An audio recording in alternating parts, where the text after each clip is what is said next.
السلام علیکم خواتین و حضرات، وقت ہوتا ہے آپ کے حسب حال کا. میں ہوں جس کا میزبان جنید سلیم. شو میں میرے ساتھ ہیں ناجیہ بیگ اور ہم سب کو بہت عزیز. السلام علیکم ناظرین. السلام علیکم ناظرین، حسب حال کی طرف سے ساری قوم کو نیا صدر مبارک ہو. ممنون صاحب صدر بن گئے ہیں اور انہوں نے ووٹ شوٹ بھی کافی حاصل کر لیے ہیں اور انہوں نے مبارکبادیں بھی کافی وصول کر لی ہیں. ہم چونکہ آئے پہلے دن آج ہی ہیں اس لیے اپنا مبارک آئی دی ہے. میں یہ سوچ رہا ہوں یار تم کو کیسے لگ رہا ہے کہ ممنون صاحب صدر بن گئے؟ اچھا لگ رہا ہے یار.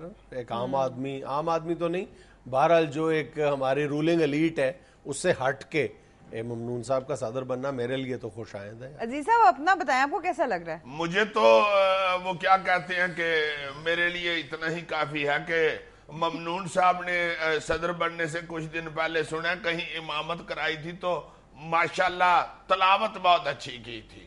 میں تو وہ جو ڈپریس ہوا تھا نا کوئی 1.5 سال سے رحمان ملک کی سورت اخلاص، اس کے بعد میرا یہ رہا حوصلہ بلند ہوا ہے. اچھا مجھے ایک اور بہت اچھی بات لگی ہے، دل کو بھائی ہے اور حوصلہ بھی ہوا ہے کہ ٹی وی پہ ان کے بیٹے کا انٹرویو نشر ہوا. اپنے گھر کے باہر کھڑے تھے. اب پتہ نہیں آگے وہ اپنی اس بات پہ عمل کتنا کرتے ہیں، خبر تو قائم کتنا رہتا ہے. خبر تو یہی تھی کہ جی فوری طور پہ کارپیٹڈ روڈز بنا دی گئی ہیں ان کے گھر کے اطراف میں. لیکن ان کے بیٹے کا یہ کہنا تھا کہ جی ہم یہاں پر کوئی سیکیورٹی کے نام پہ کوئی پروٹوکول انجوائے نہیں کریں گے. بہت اچھے. ان کا کہنا تھا کہ جو ہونا ہوتا ہے وہ ہو کے رہتا ہے. Well done. ویسے واقعی اپریشیبل بات ہے یہ. اچھا جی ایک اور بات یہ ہے کہ ان کا نام مجھے بہت پیارا لگا ہے، ممنون. اچھا ایک آسانی بھی ہے، مجھے میاں کس بات کا آ رہا ہے کہ مجھے یاد ہو گیا ممنون. آسانی اس نام میں یہ ہے کہ جب وہ نواز شریف صاحب کو خط لکھا کریں گے تو آخر میں ایک ہی بار لکھنا پڑے گا، آپ کا ممنون. کیا یعنی اب خط کا کوئی معنی رہ گیا ہوا ہے؟ صرف تم نے یہ ممنون ادھر فٹ کرنے کے لیے نا خط لکھوا دیا ان سے. اب وہ نیچے لکھتے تو ہیں نا آپ کا ممنون، دونوں طرف ہی کام چل جائے گا ایک ہی ممنون کا. ادھر سے عمران خان صاحب جو اپوزیشن میں الیکشن لڑ رہے تھے، وجیہ الدین صاحب جو کھڑے تھے، اور خان صاحب کو بھی الیکشن کا پھل مل گیا، ان کو تو انہیں عدالت کا نوٹس مل گیا. ویسے یار میری ذاتی رائے یہ ہے کہ سپریم کورٹ کے اس اقدام سے سپریم کورٹ کی جو عزت اور توقیر ہے اس میں کوئی خاص اضافہ نہیں ہو سکتا. دیکھو نا، غیر جانبداری کے ساتھ اس بات کا جائزہ لیا جائے کہ پاکستان کے سیاستدانوں نے اور ایون کہنا چاہیے اینکرز نے ٹاک شوز میں بیٹھ کے سپریم کورٹ کے بارے میں کیا کیا الفاظ استعمال نہیں کیے. کم و بیش گالیاں کیا، میں تو کہتا ہوں کہ اگر وہ بیپ نہ لگائی جاتی تو گندی گالیاں بھی دی اور باقاعدہ منہ چڑھایا ہے. ایسے سیاستدان بھی پاکستان میں پچھلے چند ماہ کے دوران گزرے ہیں جنہوں نے باقاعدہ چیلنج کیا ہے سپریم کورٹ کو کہ ہمیں وہ کنٹیمپٹ کا نوٹس دیں، ہم سپریم کورٹ میں جانا چاہتے ہیں. تو ان کو تو آپ نے کنٹیمپٹ کا نوٹس نہیں دیا. اور عمران خان نے میرا خیال کوئی ایسی توہین عدالت تو اس میں بظاہر کوئی نظر بھی نہیں آتی. ایک تبصرہ کیا ہے، ایک رائے کا اظہار کیا ہے جو بہت سارے ان کے سپورٹرز کے دل میں بھی وہ رائے محفوظ تھی. علی فیصل رضا آبدی سے تو عمران خان صاحب کوئی 1.5 لاکھ میل ارے ہی رہے. ایگزیکٹلی. اچھا یار یہ تو چلو اندرونی معاملات ہیں، انشاءاللہ طے ہوتے رہیں گے ساتھ ہی. جیسے بندہ ساتھ ہی روٹی طے کر کے تو وہ ہارٹ پاٹ میں نہیں رکھتا رہتا. وہ میرے یہ میں آیا تو میں نے ادھر فٹ. میں یار یہ سوچ رہا ہوں کہ یہ ان معاملات میں ایک بہت ہی اہم اور خطرناک واقعہ جو ان دنوں پیش آیا وہ پس پشت چلا گیا تھا. یہ الیکشنوں کی وجہ سے یہ الیکشن بھی اہم معاملہ تھا. یہ جو ڈی آئی خان میں جیل کا واقعہ ہوا ہے، جو حملہ ہوا اور وہاں پہ کو 150 دہشت گرد چھڑا کے پتہ نہیں کون 150 نہیں جناب 243 پاکستان کی تاریخ کا دوسرا بڑا واقعہ ہے. بنو جیل میں غالباً 384 قیدی چھڑا کے لے گئے، یہاں پہ 243. با خدا تم یقین کرو کہ میں سمجھتا ہوں کہ سارے ملک کے منہ پہ بڑی زناٹے دار چپیڑ ہے. اچھا میں اب کچھ کہوں گا تو تم ہمیشہ کی طرح مجھے شو کے بعد کہو گے کہ پا جنید تم اوور ریئیکٹ کر جاتے ہو. سچی بات بتاؤں، میں یہ بہت اخلاص کے ساتھ اور یعنی سوچی سمجھی رائے اپنی دے رہا ہوں کہ ہم ہر بات پہ عدالتی کمیشن بنا دیتے ہیں. اسامہ بن لادن کے وہ جو وہاں ایبٹ آباد کمیشن بن گیا, اس کے نتیجے میں جب وہ تحقیقاتی رپورٹ سامنے آتی ہیں کچھ بھی نہیں ہوتا. اگر اس ملک کے ساتھ کسی نے سنسیریٹی کا ثبوت دینا ہے, اخلاص کا ثبوت دینا ہے, تو خدا کی قسم صرف اس جیل بریک کے واقعے کی تحقیقات کروائی جائیں اور 1-1.5 ماہ کے اندر اندر جو بھی اس کا ذمہ دار ہے اس کو سامنے لایا جائے, تو پاکستان کے خلاف ہونے والی بہت ساری سازشوں کا پتہ چل سکتا ہے. ہر سازش یار, ہر سازش کا پتہ چل. کیوں؟ اس وجہ سے کہ یہ ایک ایسا عجیب و غریب واقعہ ہے, ایسا عجیب و غریب واقعہ کہ جیل کے اندر پچھلے 3-4 دن سے جیل کے ہر قیدی کو پتا تھا کہ 2-3 دن کے اندر اندر ایک بڑا واقعہ یہ رونما ہونے والا ہے. وہاں پہ وہ گفتگو کر رہے تھے قیدی, پوری سرکاری مشینری کو پتا تھا. اور یہ ڈی اے خان کی جیل میرا خیال ہے کہ پاکستان کی سب سے زیادہ ویل پروٹیکٹڈ جیل تھی. ایک طرف کور کمانڈر ہاؤس کنٹونمنٹ کے بالکل ساتھ, دوسری طرف ڈی ایس پی کا گھر, سارے پولیس افسران کی رہائش گاہیں, وہاں پہ عدالتیں, یعنی بالکل ان کے اندر گھری ہوئی یہ جیل ہے سب سے زیادہ. اور وہاں پہ رات کو تقریباً 11-11:30 بجے 150 کے لگ بھگ دہشت گرد دندناتے ہوئے آتے ہیں. باقاعدہ جیل کے ارد گرد جتنے بھی راستے ہیں ان پر گاڑیاں کھڑی کرتے ہیں. بتایا جاتا ہے کہ بارود سے بھری ہوئی گاڑیاں تھی. ان کو کہیں کوئی ریزسٹنس نہیں ملتی. جو باہر کا جو بہت دور کا گیٹ ہے اس کو وہ توڑنے کی زحمت گوارا کرتے ہیں. اس کے بعد اس سے اگلا جو گیٹ ہے جس کے بارے میں کہا یہ جاتا ہے کہ جب 1858 میں یہ جیل بنی تھی تو اس پر توپ کے گولے داغ کر اس کی مضبوطی کو ٹیسٹ کیا گیا تھا. وہ وہاں کے جو اہلکار ہیں وہ خود دہشت گردوں کے لیے کھول دیتے ہیں. اس کے بعد تیسرا گیٹ بھی خود کھول دیا گیا. کہ کیا ہو رہا ہے اس ملک کے ساتھ, یہ کیا ہو رہا ہے, میں کون کر رہا ہے؟ کہتا ہوں کہ اتنے زیادہ لوگ جو ہیں اس پہ جیل پہ حملہ کرنے آئے ہیں, وہ کہاں سے آئے ہیں, کن سڑکوں سے وہ چل کے آئے ہیں, کس پولیس والے کے ایریے سے نکل کے وہ سارے ادھر آئے ہیں. اور اتنا بندہ کٹا تو چلو ہوتا ہے, آنا حیرت انگیز ہے, آنا حیرت انگیز ہے. اور ان کا واپس جانا اس سے زیادہ حیرت انگیز ہے کہ جب وہ اپنے ساتھیوں سمیت وہاں سے فرار ہوتے ہیں تو جو بتایا جاتا ہے کہ جی وہ میران شاہ پہنچ گئے, وہاں تک پہنچتے کم از کم 70 چیک پوسٹیں ہیں. 70 چیک پوسٹوں سے 500 کے لگ بھگ لوگ جو ہیں وہ اپنے لشکر کے ساتھ گزر جاتے ہیں. یار پہلی تو سب سے حیران کن بات یہ ہے کہ وہ جب چلے جاتے ہیں تو اس کے بعد باقاعدہ یہ بیان جو ہے وہ چلتا ہے میڈیا کے اوپر, یا انفارمیشن چلتی ہے کہ جی وہ وہاں پہ پہنچ گئے ہیں خیر خیریت سے. اچھا تو اس سے بھی تمہیں ایک اور حیرت انگیز بات بتاؤں کہ deputy commissioner D A Khan, وہ 29 تاریخ کی رات کا یہ واقعہ, 30 تاریخ کو وہ ڈی اے خان میں کرفیو لگا دیتے ہیں, ٹھیک ہے, اور 30 تاریخ کو وہ رجسٹر حاضری میں اپنی چھٹی درج کر دیتے ہیں کہ میں تو کل سے چھٹی پہ تھا. یہ کیا ثابت کرنا چاہ رہے ہیں؟ کس موت کے منہ میں گھس کے یہ پولیس والوں کے متعلق ہم بھی ادھر بیٹھ کے تو شوخیاں کر رہے ہوتے ہیں, جگتیں بھی کر رہے ہوتے ہیں اور پتہ نہیں کیا کیا کہہ رہے ہوتے ہیں. اگر پکڑ ہی لیتے ہیں کو سال میں کوئی ایک ادھا دہشت گرد جان پہ کھیل کے, ہر دہشت گرد تو اپنے سینے کے ساتھ بم اور بارود بن کے پھر رہا ہے. بالکل اس کو پکڑنا بھی تو دیکھو نا, موت کے منہ میں ہاتھ ڈالنے والی بات. اور ان خطرناک دہشت گردوں کو پولیس پکڑ کے جب عدالت میں پیش کرتی ہے تو یا تو وہ چھوڑ دیتے ہیں کہ بھائی جی ناقص تفتیش ہے, یا پھر اگے جا کے وہ خود چھڑا کے لے جاتے ہیں. پکڑ کے جو لے ہی جاتے ہیں اگر تو کتنے آرام سے 250 کہہ رہے یار. اور اس سے پہلے 384, یعنی ایک دہشت گرد کو یا 3-4 دہشت گردوں کو پکڑنے کا, حقیقی دہشت گردوں کو پکڑنے کا مطلب یہ ہے کہ آپ نے وطن عزیز کو کم از کم 20-25 دہشت گردی کی وارداتوں سے محفوظ کر لیا. اور جب آپ ان لوگوں کو پکڑ لیتے, 1 نہیں 2 نہیں 3 نہیں 4 نہیں 10 نہیں 20 نہیں, سینکڑوں دہشت گردوں کو آپ وہاں پہ ایک جیل میں لے جاتے ہیں. سب سے زیادہ حیرت انگیز اور افسوسناک ایسپیکٹ اس واقعے کا پتہ کیا ہے کہ جب بنو جیل میں واقعہ ہوتا ہے جس میں 384 دہشت گرد چھڑوا لیے جاتے ہیں,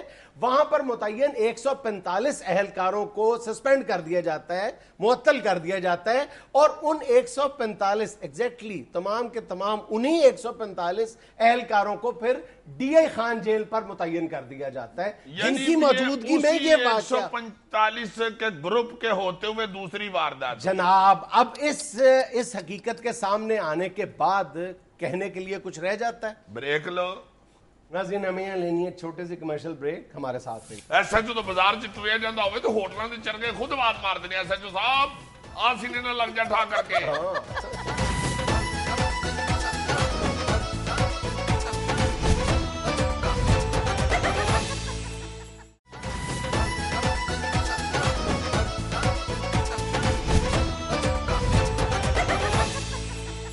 وزیر قانون پنجاب رانا ثناء اللہ نے وزیر اعلیٰ خیبر پختونخوا کو تیلی پہلوان قرار دے دیا. جواباً وزیر اطلاعات کے پی کے شوکت یوسف زئی نے کہا ہے کہ رانا ثناء اللہ کے دماغ کے پیچ ڈھیلے ہیں. رونق میلہ شروع ہو گیا ہے جی. ذرا ٹینشن کٹے گی، یہ بھی ضروری ہوتا ہے. کیا مطلب؟ اور یہ وزیر جو ہیں اب یہ سمجھ بھی گئے ہوئے ہیں. وہ دیکھتے ہیں کہ اب ٹینشن زیادہ کریٹ ہو گئی ہے لوگوں میں تو وہ پھر جگت پانی شروع کر دیتے ہیں. جگت پانی سمجھتے ہو؟ جگت پانی بہت اچھے. تم سحری پروگرام کرتے ہیں، تمہیں نہیں پتا کیا ہوتی ہے جگت پانی؟ ادھر 1 گھنٹے جگت پانی بیٹھ کے کروا رہے ہوتے ہو اور تم کوئی ناسا کو ہیڈ نہیں کر رہے ہوتے. یار میری بات سنو، میں ایک انتہائی سنجیدہ آدمی ہوں. ظاہر ہے. ذرا کیمرہ ادھر کرنا جی. کیمرہ ادھر ہٹاؤ ذرا، لوڈی ڈال کے ہلکا سے ایسے کر جو بھی شروع ہونے سے پہلے کر رہے تھے. تم جو مرضی کیا تو کوئی بھی یقین نہیں کرے گا کہ تم ایسے نہیں کرتے. نہیں، کچھ بھی نہیں کر سکتا. چلو ٹھیک ہے، اب کسی دن ویڈیو بنا کے چلاؤں گا تو پھر تمہیں پتا چلے گا. فضول بات ہے. ویسے میں کہہ رہا ہوں کہ یہ جو جگت پانی جگت پانی کہتے ہیں جگت و جگتی ہونے کو. مجھے کیا سمجھا رہے ہو یار؟ یار ہر چیز کا تمہیں پتہ ہی ہے. تو یہ رونق میلہ شروع ہو جاتا ہے. اور خاص طور پہ فیصلہ آباد کے جو ہوتے ہیں نا وزیر، وہ جگت کرنے سے باز نہیں آتے. بڑا منہ شو کنٹرول کر کے سختی لا کے معزز پن اپنے منہ پہ تو وہ بیان دیتے ہیں. راجہ ریاض اور رانا ثناء اللہ کی بیان بازی بھول گئے. ہاں جی، اب راجہ صاحب کی جگہ پہ وہ آ گئے ہیں نا. دیکھو نا کیا کہا ہے ان کو تیلی پہلوان. تیلی پہلوان. دیکھو یہ رہا خیبر پختونخوا کے جو وزیر اعلیٰ ہیں ان کو یار تیلی پہلوان کہہ دیا ہے. کوئی بات کرنے والی وہ کسی طرح سے لگتے ہیں تیلی پہلوان. تم صرف رانا ثناء اللہ کی جگت ہٹ کرا رہے ہو اور کیا کر رہے؟ نہیں، میں ان کی جگت نہیں ہٹ کرا رہا، ان کو یار تیلی پہلوان کہہ رہا. یار بڑے بہت بری بات. اچھے بولے وہ کلف والے کپڑے پا کے تقریر کر رہے ہوتے ہیں. ویسے بھی دیکھو نا سیکورٹی رسک والی جگتیں لگا رہے ہیں، ان کو تیلی پہلوان کہہ رہے ہیں. کوئی دشمن آ کے منہ پہ ماچس رگڑ کے نکل گیا تو پھر بہت بری بات ہے. یہ ہوتے ہی فیصلہ آباد کے وزیر اس طرح کے. اور جو شوکت یوسف زئی نے کہا اس پر کیوں بات نہیں کرتے؟ انہوں نے کہا جی رانا ثناء اللہ کے دماغ کے پیج ہی ڈھیلے ہیں. یار وہ تو چلو کچھ کہہ رہے ہیں تو بیچارے حق پھک کے کہہ رہے ہیں نا. یہ تیلی پہلوان ان کو کہہ رہا بری بات نہیں ہے. اگر وہ اکٹھے ہو کے شروع ہو گئے ساری کابینہ رانا صاحب کو جگتیں لگانی تو پھر کیا کریں گے؟ انہوں نے بھی پھر کہہ دینا کر رانا ثناء اللہ کمو ایسی ہے جیسے وہ چپل کباب بنانے والی وہ والا انگیٹھی ہوتا ہے. یہ کیا جگت ہوئی؟ جگت بے شک نہیں ہے، ہم بدلہ تو لے رہا ہے نا. اس کا منہ دیکھو ذرا، منہ دیکھو. منہ ایسی ہے جیسے وہ لڑکی نے اس طرح دوپٹہ لیا ہوتا ہے. ہمارا سی ایم کو جگتے لگاتے. تیلی پہلوان کہہ دیا. دیکھو ذرا خود اس کا منہ ایسی ہے جیسے گر جانے والا پہلوان ہوتا ہے. کیا جگتیں کر رہے ہو یار؟ جو بھی ہے کرنا ضروری ہے، ورنہ یہ رانا ثناء اللہ کا چاکا کھل گیا. کل کو یہ ہمارے سی ایم کو کہہ دے کہ ان کا سی ایم ایسے جیسے حکم میں پھیرنے والی سیکھ ہوتی ہے، پھر کون ذمہ دار ہے؟ یا کہہ دے کہ ان کا سی ایم تالے میں منہ ڈال کے تو کھولتا ہے، پھر کیا کرے گا؟ وزیر اعلیٰ سندھ قائم علی شاہ نے کہا ہے کہ ایم کیو ایم کو حکومت میں رہنا پسند ہے. ہم نے بھی انہیں دعوت دی تھی مگر شاید ان کی نظر مرکزی حکومت میں ہے. بہت اچھے شاہ جی، یہ کون سی آپ نے کوئی نئی بات کی ہے؟ بالکل ٹھیک بات ہے کہ ایم کیو ایم کو ہمیشہ حکومت میں رہنا ہی پسند ہے، مگر مسئلہ یہ ہے کہ کون سا سیاستدان ہے جسے حکومت میں رہنا پسند نہیں؟ آپ کو بھی حکومت میں رہنا پسند ہے، آپ کب کسی تالاب میں رہنا پسند کرتے ہیں؟ حالانکہ ماشاءاللہ جتنی آپ کی عمر ہے، جتنے بزرگ ہیں آپ، اگر آپ سیاست میں نہ ہو تو ایسے بزرگوں کو صرف گھر میں رہنا پسند ہوتا ہے، باہر نکلتے ہی نہیں. ہاں اتنے بزرگ بندے کو تو اگر کو بچے کہیں نا کہ باہر آ جائیں زلزلہ آ رہا ہے، وہ آگے سے کہتا ہے پتر میری وجہ سے ہی تو آ رہا ہے، میں ہی باہر آ جاؤں. اس لیے شاہ صاحب یہ بات نہ کریں، آپ سب کو حکومت میں ہی رہنا پسند ہے. یہ مولانا فضل الرحمان صاحب دیکھ لیں، ان کے کئی دوست کہتے ہیں کہ وہ صرف تقاف اس دفعہ اس لیے نہیں بیٹھے کہ کہیں صدر بننے کا فون نہ آ جائے.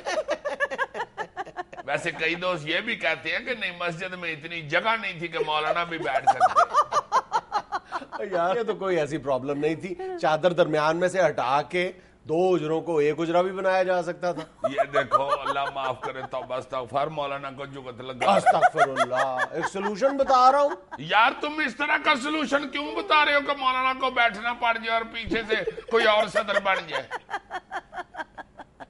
لاہور شالامار کے علاقے میں ایس ایچ او نے مفت چرگا نہ دینے پر دکاندار کو ہی مرغا بنا ڈالا. وہ تو بندہ ہی ایسی اور کی کرتا ہے ادھر چرگا نہ بناتا اور کرتا کی نہ مراد نے ایس ایچ او نو دیکھو چرگا دین تو انکار کر دیتا ہے. تے اللہ دا شکر کرے کہ میں نے سڑک تے مرغا بنایا ہے، میں تو چاہیے سی انہوں اوون چ مرغا بنانا تاکہ دا خود چرگا بنتا ہے، انہوں احساس ہوتا کہ چرگا ہوندا کی ہے. ایس ایچ او نو تو چرگا نہیں دے رہا، بدتمیز آدمی. ایس ایچ او تو بازار چ ٹریا جاندا ہوئے تو ہوٹلاں دے چرگے خود آواز مار دینے. ایس ایچ او صاحب آنسی نے لگ جا ٹھا کر کے. چرگے کا اور پولیس کا تو چولی دامن کا ساتھ ہے. جی جی جی جی، ایس ایچ او تو اچھا چرگا کھا ہی کوئی نہیں سکتا. چرگا خود خوشی محسوس کرتا ہے کہ یار دیکھو انہیں کتنا اچھا کرتا ہے. کدی چرگا کھان دے بعد ایس ایچ او دی ٹیبل دے اوتے پئی پلیٹ دیکھو تسی، تانوں دی ہڈیاں دیکھ کے اندازہ ہوئے گا کہ یار چرگا کھان دی تے صرف اینوں ہی جا جی. ہڈیاں دی پلیٹ دیکھ کے لوگ سمجھ جاندے نے کہ بھائی ایک کام ہی ایس ایچ او دا. جس طرح سٹیڈیم دے باہر گیند ڈگے تے لوگ رولا پا دیندے نا، لو جی کرس گیل نے شاٹ ماری جے. اسی طرح ہڈیاں دیکھ کے لوگ اندازہ لاندے نے کہ یار ایس ایچ او نے دیکھو کیسا چرگا کھاتا ہے. کسے ہڈی دے نال بھی ننی منی بوٹی بھی نہیں لگی. جس طرح ملزم نو لمیاں پا کے اودے چوں ساریاں وارداتاں کڈا لئی دیاں نے، اسی طرح چرگے چوں سارا گوشت کڈ لئی جائے. جی جناب. اچھا ایس ایچ او صاحب کبھی خرید کے بھی چرگا کھایا؟ کیوں جی، میں ایس ایچ او ریلوے چ لگا، میں Punjab government the S H او جے سچی مچی دا، میں پلاسٹک دا ایس ایچ او نہیں. پلاسٹک دا دلیر مہدی تے مل جاندے، ایس ایچ او کدی نہیں جو ملدا. ذہن چ رکھنا، ایس ایچ او ہوئے اور مول چرگا لے کے کھائے. پی اے والے کی مول سفر کرتے نہیں جہاز چ، ایکٹر ٹکٹ لے کے ڈرامہ ویندے نے. ایس ایچ او چرگا خرید کے کھائے. واہ جی واہ. ناظرین ایک چھوٹے سے وقفے کے بعد آپ کے لیے چند دلچسپ تصاویر اور ویڈیوز. اس نے بیچارے نے کہنا ہے انجلی آؤ گاڑی میں بیٹھ جاؤ.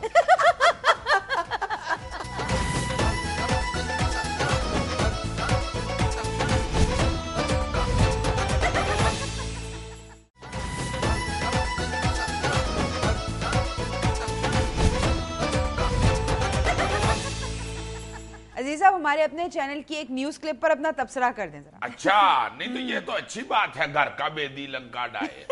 دکھاؤ یار اپنے ہی ٹی وی کا کلپ. یہ دیکھیں جی. او سلمان خان. نہیں عزیزی صاحب آپ بھی دھوکہ کھا گئے ہیں نا.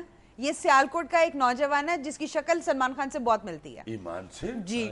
اور ذرا احترام کے ساتھ تبصرہ کرنا اب. جی جی مجھے پتا ہے آپ کی لٹریشن ہو سکتی ہے.